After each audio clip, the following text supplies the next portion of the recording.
It's actually been 1 year since I came to the US, and I can still remember it like it was yesterday. Time really flies.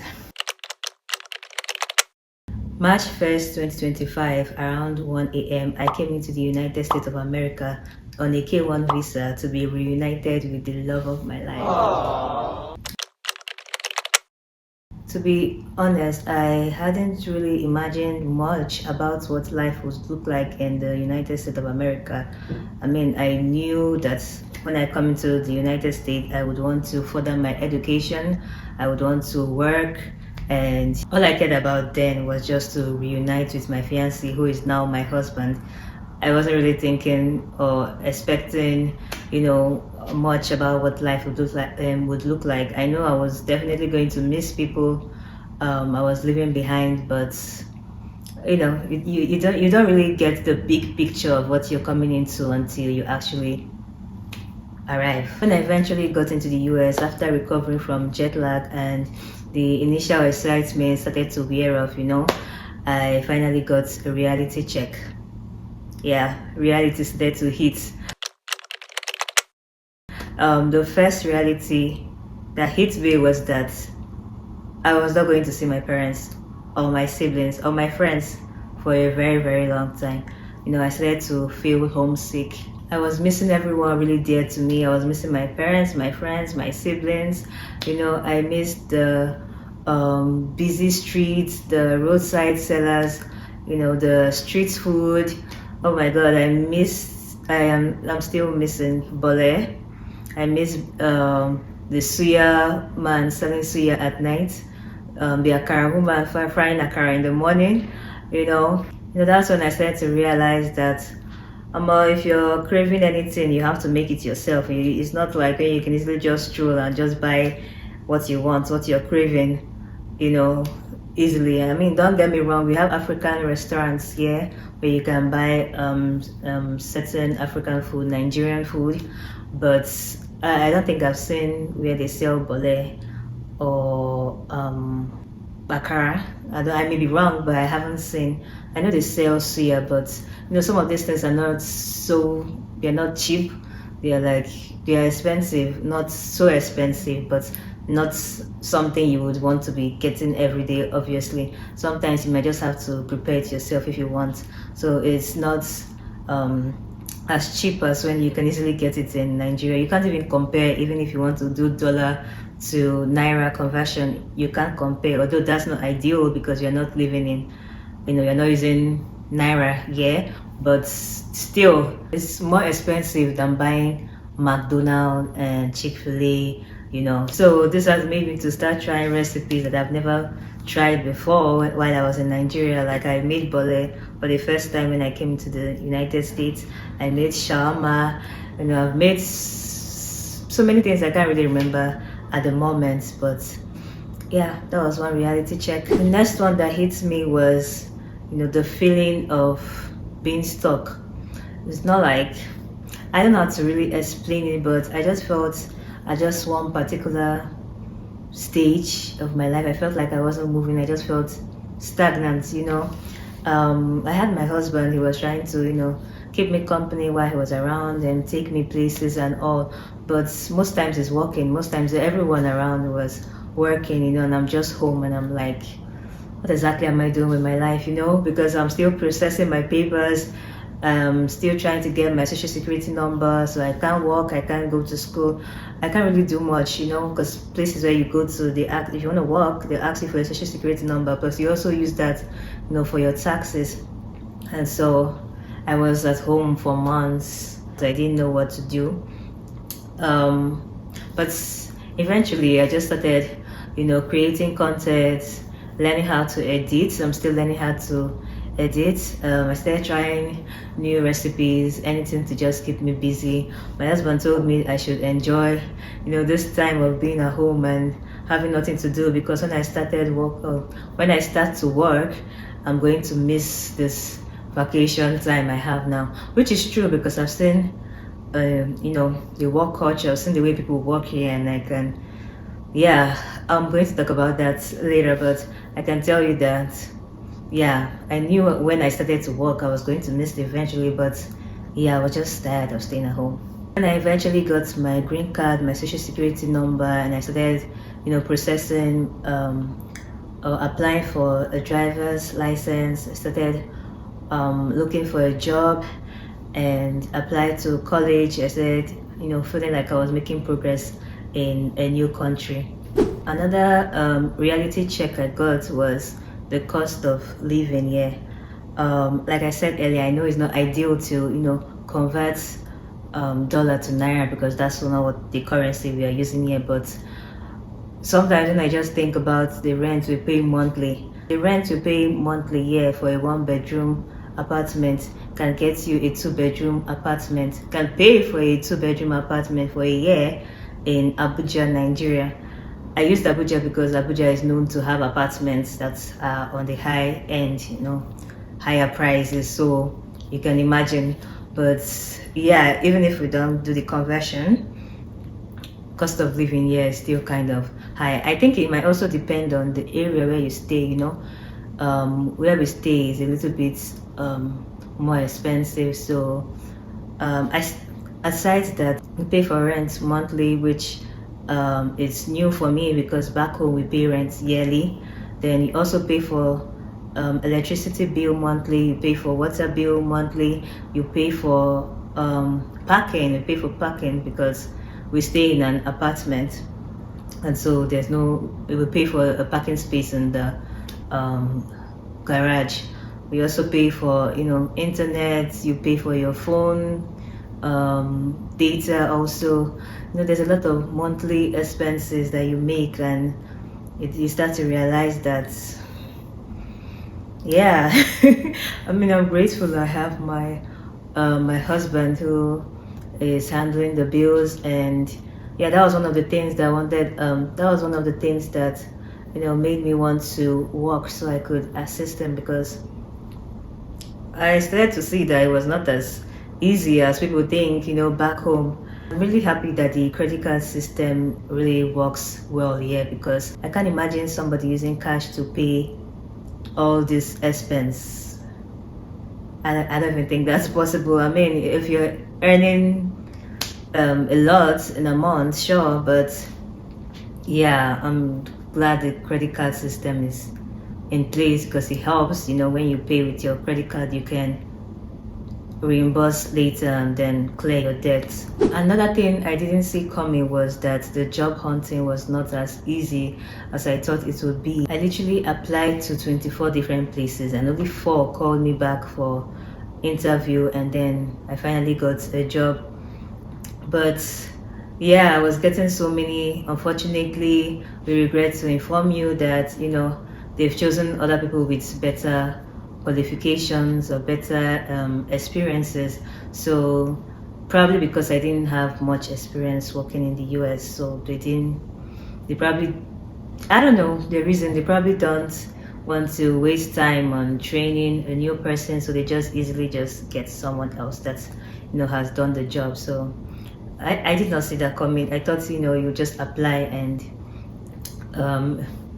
you get a job. To be fair, I haven't really applied for a job before. Even back home, I haven't really done job hunting, so it's probably still the same thing.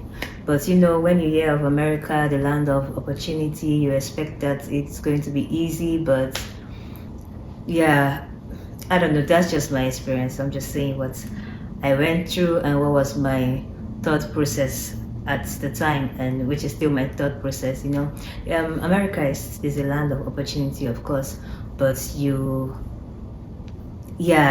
things are not just given to you freely. You work your way to get certain things, but if you actually put your mind and you're determined, you are definitely going to progress and be successful, that's for sure. I also want to talk about some cultural differences that I observe and I'm trying to adjust to. Number one, time management. When they say time is money, when you come here, that's when you actually understand it, because people take time seriously. Yeah, I mean, even at your workplace, they pay you hourly, so yeah, time is really essential. Yes, personally, I've not really had an issue with timing, because right from my family, we like my parents will make sure you go early for whatever it is that you have, school, church, events, whatever it is, you must go early. So it's not like something that I struggle with. It's just that you see, I see a lot of my people that are still struggling with it, because I feel like even in certain places back home, you can't even come, late. If they tell you it's 4 o'clock, you're coming by 4. I think it's mostly in events that people actually, take this timing things so freely, and then they come by whatever time they want to. But yeah, if they are telling you that the program or the event or whatever it is, the occasion is starting by 4, believe me, it's going to start by 4. So if you're coming by 6, if you're coming by 7, and it's a 2 hours program, you will go there and it's done. For real. And the second one is work culture. There's a lot of things I've noticed about, the working dynamics here, which I actually like, and there's some that I'm like, oh my god. Like I like the relationship between employers and their employees. It feels more like a work family relationship than just the employer employee relationship I'm used to seeing from back home, where it's like, yes sir, yes sir, oh no sir, no sir. And even no matter what you're doing, even if it's just waiting table, whatever it is you do, it doesn't even matter. People treat everyone at work with respect. Employers treat employees with respect. Employees treat employers with respect. And there's some certain laws also that avoids discrimination in workplaces. So you can actually come to work and feel, free, at ease, because there are certain rules that are, or rights that you have, that are protecting you. And so you can easily report, and if your manager is mistreating you or your colleague, can easily settle the issue, because there are laws and there are rights that are protecting you. And so if it's a serious issue, you can take it to court, and obviously the judiciary system is working here. So yeah. But another thing I want to mention is the paid time off. Back home you have, like, especially, let me just use Christmas as an example. During Christmas you have like maybe 2 weeks holiday, probably from Christmas Eve 24th to the New Year, the first week of the year, you can go on holiday. But yeah, holiday is just maybe 24th and then 25th, and then you go to work the next day. But if you have accumulated pay time off, PTO, you can actually take a leave, but there's no like general holiday for everyone. Nope. No matter where you're working, hospital, wherever. My husband, he worked last Christmas. Not Christmas Day. He had Christmas Day off, but he worked the rest of the week, and then he had some paid time off. So he took, I think he took like 1 week, off, because it was our first Christmas together. So yeah, so that's it. I mean, yeah, you don't really get holiday here, like long holidays, except you want to take a personal time off or week off, whatever amount of time you want to take off. I mean, I think that's all I can say concerning work culture that I've seen. I'm also trying to get used to their system and their structure. Certain things like how to file your tax, it's still quite confusing. I don't even bother with that one. My husband does the taxes, but I'm going to learn, just for future. I might need it, who knows. The credit score thing,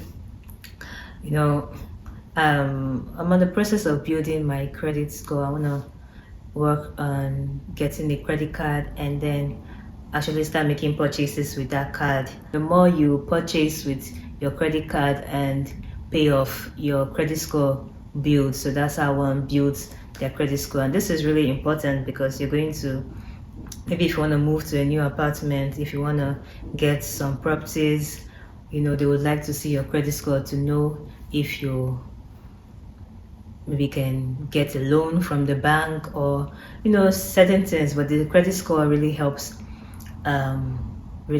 yeah, where credit card is used a lot. And so yeah, I'm working on building my credit score. And the insurance too, a lot of things are insured. We have the medical insurance, we have the vehicle insurance, we have insurance for, we even have insurance for an apartment. I didn't even know that there's like, I didn't know that until we were about to move. Then we had like a property insurance for the apartment or something like that. Yeah, there's insurance for almost everything, if not everything, literally. If you don't have insurance, a lot of things are going to be coming out of your pocket, and it is not cheap, especially medical bills. I remember when I first visited the dentist and I was looking at the bill and I saw what insurance covered and what was left for us to pay, and I was like, so so if I had actually gone to see a dentist without insurance, this is what I was going to pay. Insurance really helps. Medical insurance, vehicle insurance. If you're like involved in an accident, you need to repair your vehicle or something, you don't need to pay out of pocket. You have your insurance to help you cover up the expense, or most of it at least. So yeah, there are some things that America has taught me. One, I've learned how to really budget and save. I don't know if it's generally because I'm just being, coming into adulthood. Back home I was just under my parents' roof and just schooling, not really getting a sense of what it means to be financially independent.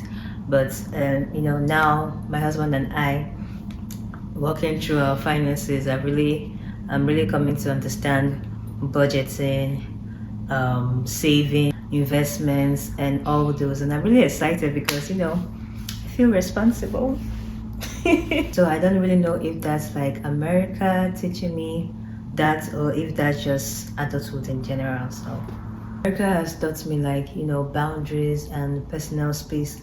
I mean, you have to like know the level of jokes you can make with someone. You have to know it has made me more cautious. There are some people that you can't really just say certain things or do certain things, even if they are your friends.